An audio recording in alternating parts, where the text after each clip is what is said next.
السلام علیکم، میرا نام بہزاد ہے۔ کیا آپ نے کبھی ریشم کے کیڑے دیکھے ہیں؟ ریشم کے کیڑے اپنی پوری لائف ریشم بنانے میں گزار دیتے ہیں، اور جب وہ پروسیس کمپلیٹ ہو جاتا ہے، جب ریشم بن جاتا ہے، اسے استعمال کرنے کا ٹائم آتا ہے، تو وہ اس کے استعمال کرنے سے پہلے ہی مر جاتے ہیں۔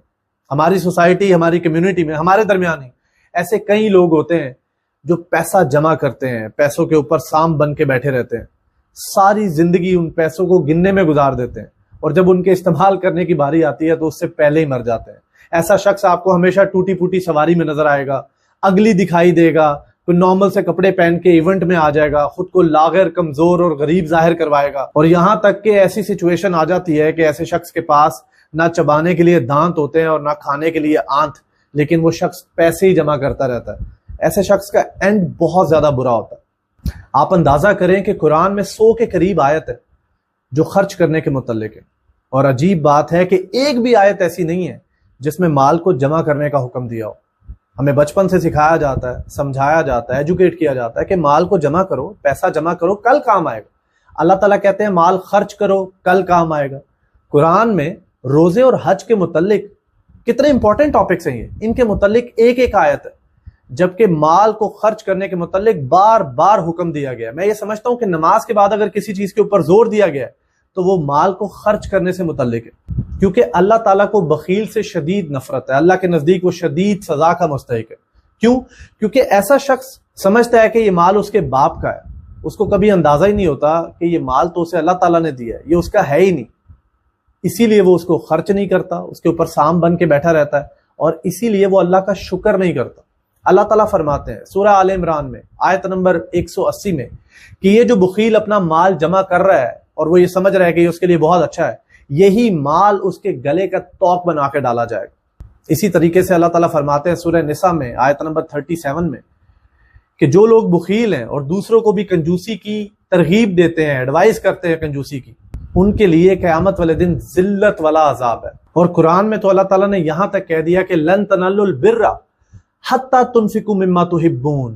یہ بات اللہ تعالیٰ نے سورہ آل عمران میں آیت نمبر 92 میں کہی، چوتھے پارے کی پہلی آیت ہے یہ، کہ تم نیکی کو پہنچ ہی نہیں سکتے جب تک تم اس مال میں سے خرچ نہ کرو جو تمہیں بہت عزیز ہے۔ تو یہاں سے آپ اندازہ لگا سکتے ہیں۔ اسی طریقے سے نبی صلی اللہ علیہ وسلم کی ایک حدیث ہے کہ بربادی ہے اس شخص کی جس نے قیامت والے دن بھی مجھے نہ دیکھا۔ تو حضرت عائشہ رضی اللہ تعالیٰ عنہ نے کہا کہ کون ہے وہ شخص؟ آپ صلی اللہ علیہ وسلم نے فرمایا کہ بخیل۔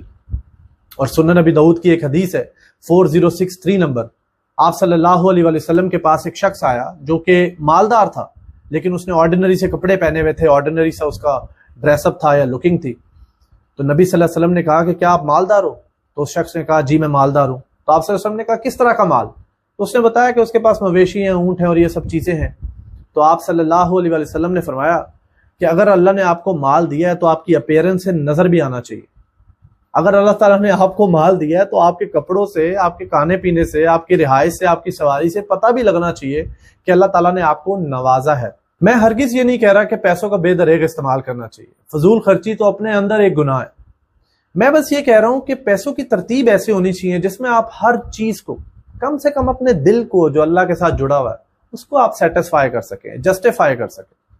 میں جانتا ہوں جس ملک میں ہم رہتے ہیں یہاں پر فائنینشیل ایجوکیشن ہونا بہت ضروری، مطلب آپ کی ہیلتھ کے لیے، ایجوکیشن کے لیے، میرج کے لیے، کاروبار کے لیے فائنینشیل ایجوکیشن کا ہونا بہت زیادہ ضروری ہے، لیکن پیسوں کی ترتیب ایسی ہونی چاہیے، اس کی یوٹیلائزیشن ایسی ہونی چاہیے کہ ایک پرفیکٹ کمبینیشن بن جائے۔ مطلب آپ کم سے کم 50 یا 51% جو ہے وہ پیسوں کو استعمال کریں اپنے اوپر، اپنی فیملی کے اوپر، اپنے بلوں کے اوپر، اسکول کے، کالج کے، تعلیم کے، ہیلتھ کے، ان سب کے خرچوں کے اوپر۔ 20 سے 30% پیسوں کو آپ جمع کریں، جسے آپ سیونگز کا نام دیں، اس کو آپ فردر انویسٹ کر سکتے ہیں یا جس طریقے سے بھی۔ اس کے بعد 15 یا 20% پیسوں کو آپ اپنے اوپر، صرف اپنی اپ سکلنگ کے اوپر لگائیں۔ جیسے پرانے زمانوں میں گھڑ سواری، تیر اندازی، تیراکی، یہ سب چیزیں سیکھی جاتی تھی اپنے آپ کو اپ گریڈ کرنے کے لیے۔ آج کل آپ کوئی ایمرجنگ ٹیکنالوجی کو، there are so many things, یہ ایک علیحدہ ٹاپک ہے، اس کو سیکھنے میں صرف کریں، اور کم سے کم میں یہ سمجھتا ہوں کہ 10% یا 15% از لائک گڈ منی، کم سے کم 10% آپ چیریٹی ضرور کریں، اللہ کی راہ میں ضرور دیں۔ اور اس میں نا حضرت عیسیٰ علیہ السلام کی ایک بڑی کمال کی کوٹیشن ہے، آئی لو دیٹ کوٹیشن۔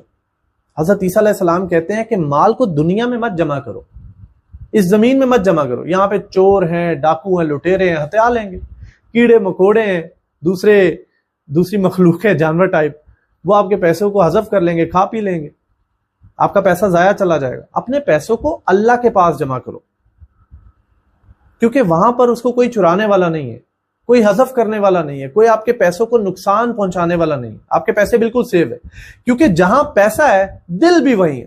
اگر آپ کا پیسہ یہاں پر ہے، زمین پر ہے، دنیا میں، تو اس کا مطلب آپ کا دل بھی ہے، اور جب آپ مر رہے ہوں گے، موت کے فرشتے آپ کو لینے کے لیے آئیں گے تو آپ کا جانے کو دل ہی نہیں کرے گا، کیونکہ دل تو یہاں ہے، دل تو یہاں اٹکا ہوا ہے جہاں آپ کا پیسہ ہے۔ لیکن جب آپ کا مال اللہ کے پاس ہوگا، یعنی آپ نے اللہ کی راہ میں خرچ کیا ہوگا، تو آپ خوشی خوشی اللہ کے حضور چلے جائیں گے، کیونکہ انسان وہیں جانا چاہتا ہے جہاں پہ اس کا دل ہے، جہاں اس کو خوشی ملتی ہے، سکون ملتا ہے۔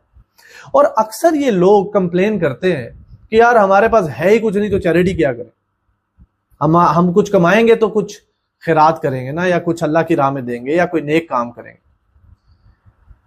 اللہ کے نبی صلی اللہ علیہ وسلم کی ایک بڑی امپورٹنٹ حدیث ہے، اور یہ حدیث جو ہے وہ اس نے مجھے کمپیل کیا کہ میں یہ ویڈیو بناؤں اور اس کے اوپر بات کروں۔ اللہ کے نبی صلی اللہ علیہ وسلم نے فرمایا سب سے بہترین چیریٹی وہ ہے جب آپ کو یہ اندیشہ ہو، آپ کو یہ ڈر ہو کہ کہیں یہ چیریٹی کرنے کے بعد آپ مفلس ہی نہ ہو جائیں، تنگ دستی کے شکار نہ ہو جائیں۔ سب سے بہترین چیریٹی وہ ہے۔ تو ایسی چیریٹی ہے مطلب جس میں آپ آئی فون شاید نہ لے سکیں، کوئی بڑا گھر نہ بنا سکیں، شاید چھوٹا بھی نہ بنا سکیں، پلاٹ نہ لے سکیں، سواری نہ لے سکیں، کوئی لگژری لائف سٹائل کو انجوائے نہ کر سکیں، لیکن آپ جنت میں گھر ضرور بنا سکیں۔ Thank you so much for watching.